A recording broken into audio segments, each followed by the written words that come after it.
Hello friends, ओम श्री गणेशाय नमः। जय माता दी। आप सभी का स्वागत है आपके अपने यूट्यूब चैनल पर। फ्रेंड्स, आज हम आपको इस वीडियो में बताने जा रहे हैं तो नवरात्रि के 5वें दिन 5वीं महाविद्या शक्ति माँ छिन्नमस्ता की पौराणिक कथा और महत्व के बारे में। फ्रेंड्स, वीडियो शुरू करने से पहले आपसे रिक्वेस्ट है, अगर आप हमारे चैनल पर नए हैं और आपने अभी तक चैनल को सब्सक्राइब नहीं किया है तो प्लीज़ सब्सक्राइब कीजिएगा चैनल को। साथ ही प्रेस कीजिएगा बेल आइकन को, जिससे नए वीडियो से रिलेटेड नोटिफिकेशन आपको तुरंत प्राप्त हो सके। और वीडियो पसंद आने पर वीडियो को लाइक और शेयर ज़रूर कीजिएगा, ताकि सभी भक्तों को इस वीडियो का लाभ प्राप्त हो सके। और कमेंट बॉक्स में जय माता दी जरूर लिखिएगा। फ्रेंड्स, अब आइए प्रारंभ करें माँ छिन्नमस्ता की पौराणिक व्रत कथा।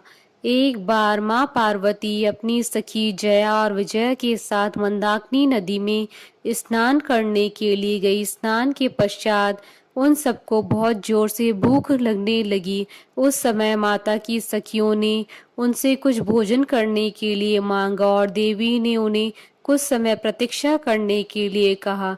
थोड़ी देर प्रतीक्षा करने के बाद सखियों ने जब उनसे फिर से भोजन के लिए निवेदन किया, तब देवी ने उनसे कुछ देर और प्रतीक्षा करने के लिए कहा।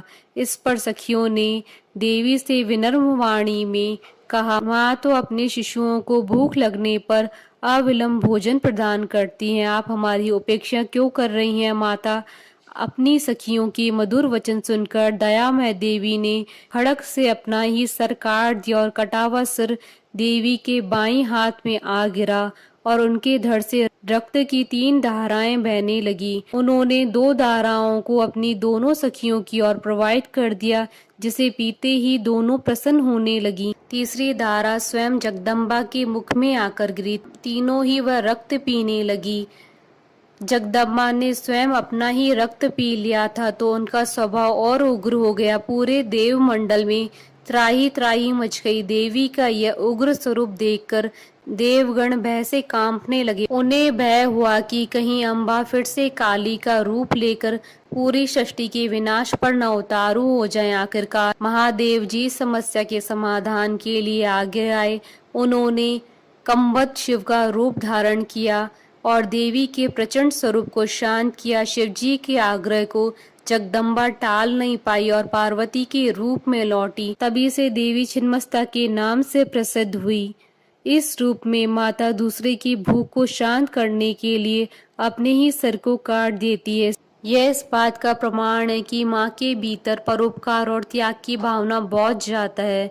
माता अपने सिर को काटने के पश्चात भी जीवित हैं, या अपने आप में ही पूर्ण अंतर्मुखी साधना का संकेत है। जब कोई साधक अंतर्मुखी हो जाता है तो वह शरीर की सीमाओं से उठ जाता है, वह शरीर से परे हो जाता है, वह अपने दिव्य स्वरूप को अनुभव करने लगता है। जगत में स्त्री का रूप धारण करके महामाया हमेशा भावों के केंद्र में रहती है। माँ, पत्नी, बेटी, बहन के रूप में जैसे वो जीवन में हर क्षण हर स्थिति में है, ठीक उसी तरह से वो धरती पर हर तरफ अलग अलग स्वरूप में मौजूद है। माँ छिन्नमस्ता का स्वरूप उग्र है। यह देवी का वह स्वरूप है जब पूरी सृष्टि से दुष्टों का विनाश करती जा रही थी। त्रिनेत्रधारी माता का कंठ सर्पमाला और मुंडमाला से शोभित है। खुले बाल, जिह्वा भार आभूषणों से सजी माँ नग्न अवस्था में है। सभी दिशाएं ही उनका वस्त्र है। दाएं हाथ में खड़क और बाएं हाथ में अपना कटा हुआ मस्तक है। कटे हुए धड़ से रक्त की 3 धाराएं फूटती हैं। दोनों ओर उनकी सखियां जया और विजय खड़ी हैं, जिन्हें वह रक्तपान करा रही हैं। स्वयं भी रक्तपान कर रही हैं। पैरों के नीचे कमल पुष्प पर एक स्त्री पुरुष युग्र ही दिख जाते हैं। यह प्रतीक है कि माता के लिए अपनी संतान की रक्षा कितनी महत्वपूर्ण है। वह अपना मस्तक काट सकती हैं, उन्हें अपना रक्त पिला सकती हैं।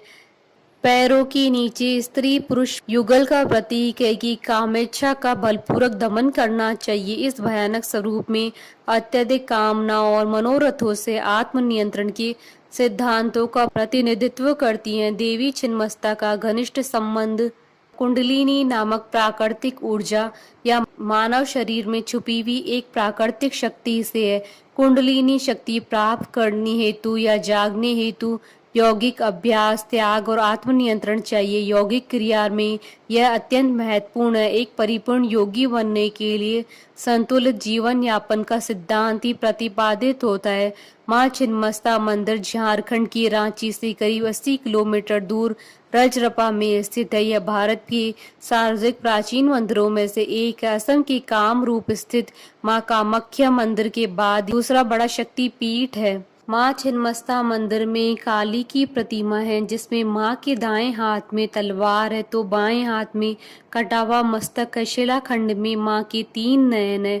माँ काली अपने बाएं पैर को आगे बढ़ाए हुए कमल के पुष्प पर विराजित है, तो वहीं विपरीत अवस्था में कामदेव और रति शयन अवस्था में देवी माँ के इस दिव्य स्वरूप का वर्णन पौराणिक ग्रंथों में मिलता है। माँ काली के इस स्वरूप के विषय में एक पौराणिक कथा मिलती है, जिसके अनुसार माता ने चंडी के रूप धारण करके राक्षसों को अंत करके देवताओं को विजय दिलाई थी।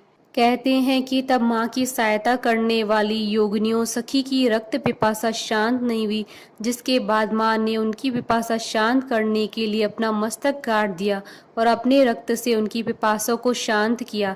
तब से माँ के इस स्वरूप को छिन्नमस्ता के नाम से जाना जाता है। माँ का यह स्वरूप दुष्टों के लिए भयंकर और संहारक है, तो अपने भक्तों के लिए माँ दयालु है। देवी स्वयं ही तीनों गुणों सात्विक, राजसिक और तामसिक का प्रतिनिधित्व करती है। ब्रह्मांड की परिवर्तन चक्र का प्रतिनिधित्व करती हैं, जो कहता है कि सृजन तथा विनाश संतुलित होना चाहिए। शीश काटना विनाश का प्रतीक है, तो रक्त पिलाकर भूख शांति करना सृजन का। बोलिए जयकारा माँ माईदा सच्चे दरबार की जय। हमारे साथ इस वीडियो में अंत तक बने रहने के लिए आपका धन्यवाद। ओम श्री गणेशाय नमः। जय माता दी।